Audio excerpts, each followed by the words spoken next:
Dans les cas simples, le collage indirect des braquettes Linguo 2D peut être aussi effectué avec des gouttières de transfert embouties.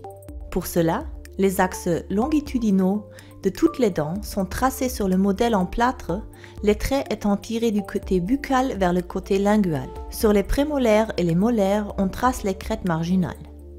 À l'aide du pied à coulisse, la hauteur de chaque braquette est ensuite tracée sur les dents. Celle-ci est de 4 mm sur les incisives du maxillaire inférieur, de 4,5 mm sur les canines du maxillaire inférieur, de 4 mm sur les incisives centrales du maxillaire supérieur, de 3,5 mm sur les incisives latérales du maxillaire supérieur, de 4,5 mm sur les canines du maxillaire supérieur, tandis que sur les prémolaires et les molaires, les braquettes sont placées au niveau du bord marginal.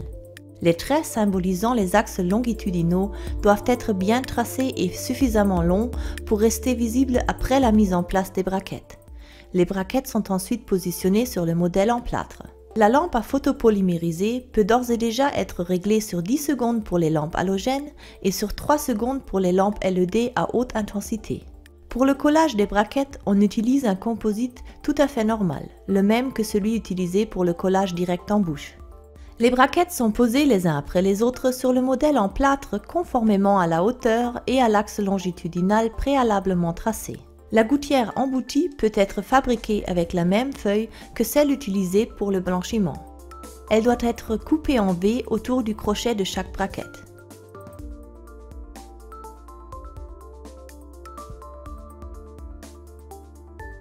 Une fois la gouttière retirée du modèle en plâtre, les bases des braquettes doivent être sablées afin d'éliminer les derniers résidus de composite et d'améliorer l'adhérence. La gouttière de transfert est alors découpée en 3 et du composite est appliqué sur la base de chaque braquette.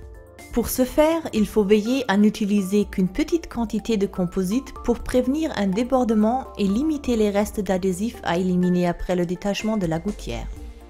Une fois les dents nettoyées, il est possible d'utiliser soit un primer automordant-sang, soit un adhésif biphase normal. La première partie de la gouttière de transfert est alors posée et maintenue en place en veillant à ce que tous les braquettes soient correctement positionnées. La première gouttière est photopolymérisée pendant qu'elle est maintenue en position. La même procédure est répétée pour les deux autres parties de la gouttière de transfert.